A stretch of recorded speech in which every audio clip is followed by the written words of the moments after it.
नमस्कार, हम हैं केशव तिवारी और अलग अंदाज में ही रहती हैं खबरें हमारी। राजनीतिक रसूख का लोग किस तरीके से दुरुपयोग करते हैं, इसका प्रमाण मैहर में देखने को मिला।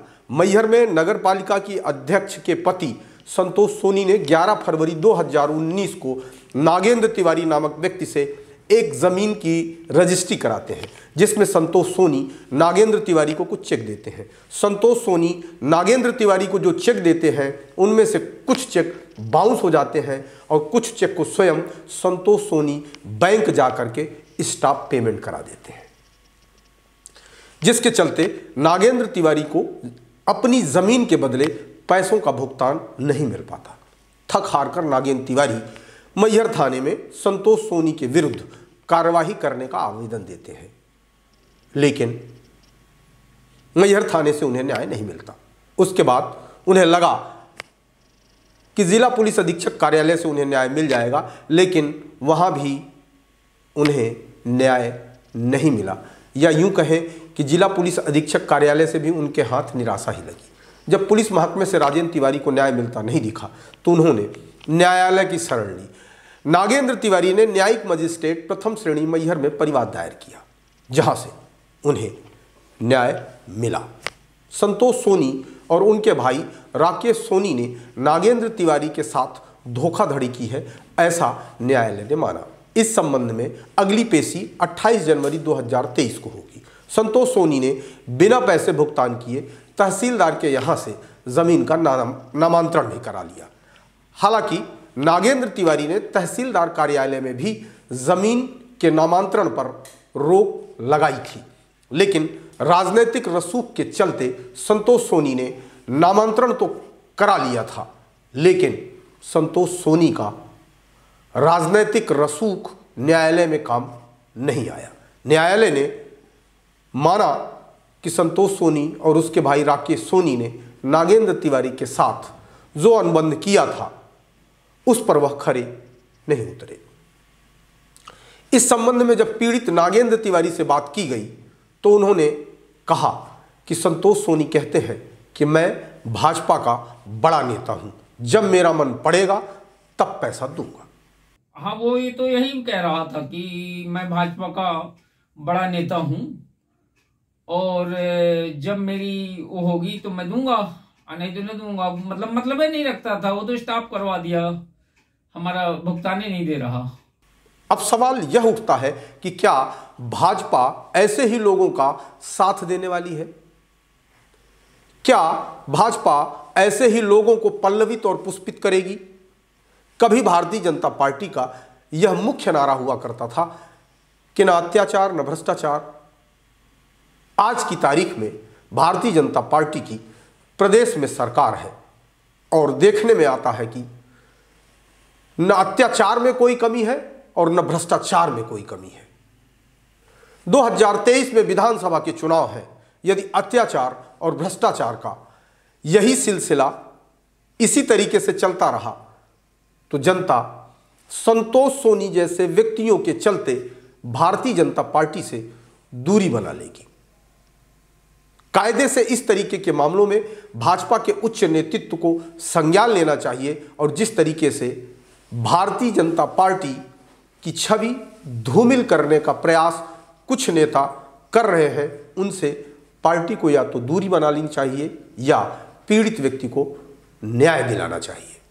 यदि ऐसा नहीं हुआ तो आने वाले 2023 के विधानसभा चुनाव में पार्टी को इस तरीके के छोटे छोटे मुद्दे नुकसान पहुंचा सकते हैं।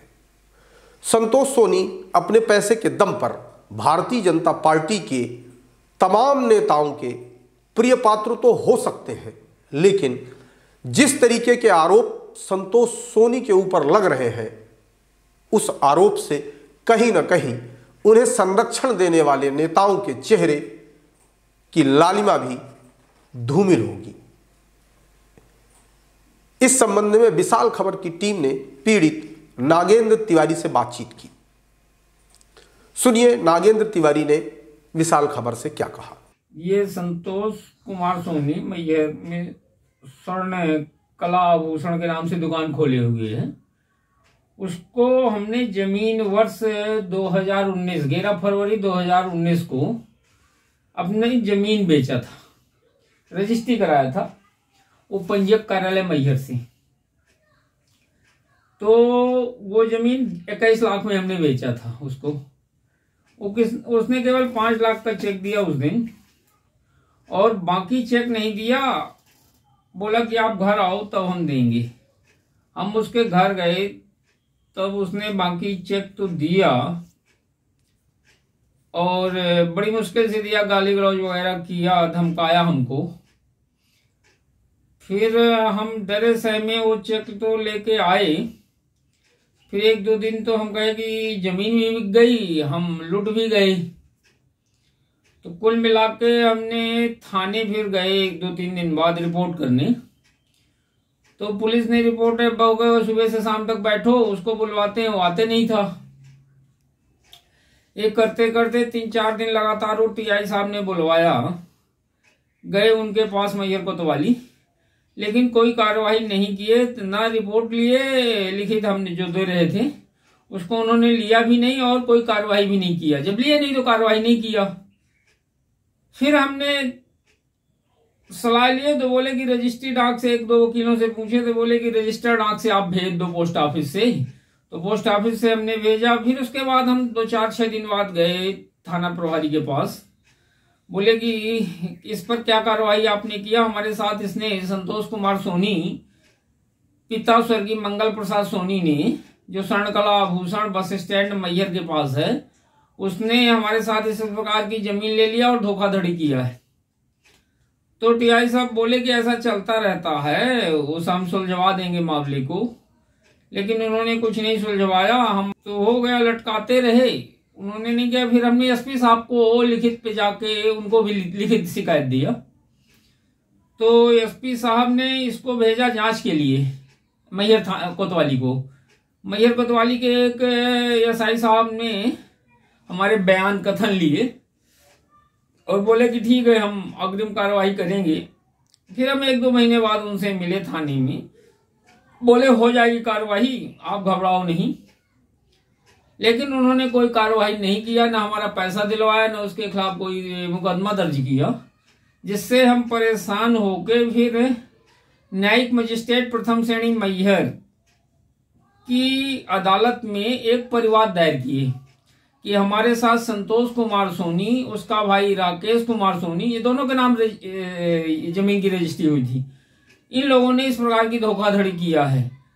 और उसके जो चेक दिया था उसको हमने बैंक में लगाया। तो एक आध चेक खातों में लगाया आपने, तो क्या था उसमें वही नहीं था, क्या खाते में राशि पर्याप्त नहीं थी, तो वो चेक वो हो गए डिसबाउंड, क्या कहलाता है। और दूसरा एक 2 चेक और लगाए उसके, तो वो क्या हो गए, उसमें नॉन स्टॉप, उसने रोक लगवा दिया, बैंक में लिखित में दे दिया कि इसके पैसे का भुगतान न किया जाए, ये पैसे का भुगतान नहीं किया जाए। IDBI बैंक या कौन कौन 1-2 बैंक थी, तो उसमें लिखित पे संतोष सोनी ने लिख दिया कि इनके इस पैसे का भुगतान न किया जाए। फिर न्यायालय तहसीलदार के यहाँ उसने जो हमारी जमीन खरीदा था उसमें नामांतरण करवा रहा था अपने नाम। तो हमने उसमें आपत्ति लगाया कि जब तक हमारा पैसा नहीं देता, जब तक इसके नाम जमीन नामांतरण न किया जाए। तहसीलदार उस समय थे रमेश कोल, तो उन्होंने आश्वासन दिया कि नहीं करेंगे। फिर जो कारण पड़ा हो या ले दे के जो भी किए हो, उसके नाम नामांतरण उन्होंने कर दिया। उस जमीन पे वो कब्जा भी कर लिया। वहां उसने बयान भी दिया तहसीलदार के सामने कि हम इनको अप्रैल 2019 में इस चेक की राशि का भुगतान कर देंगे। 3 लाख का एक चेक था, बाकी चेक जो थे उनका क्रमशः हम भुगतान करेंगे। लेकिन जब हम बैंक में लगाए तो किसी में खाते में पैसा नहीं, किसी में कुछ नहीं, स्टाफ लिखित में रोकवा दिया जिसमें खाते में पैसा था।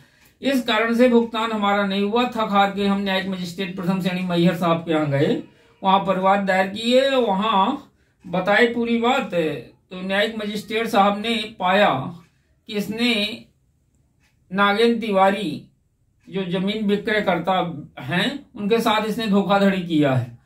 तो उन्होंने भारतीय दंड संहिता की धारा 420 के तहत अपराध पंजीबद्ध कर लिया है और अब अग्रिम कार्रवाई करेंगे। अग्रिम पेशी 28/1 उसकी उपस्थिति के लिए दिया है साहब ने।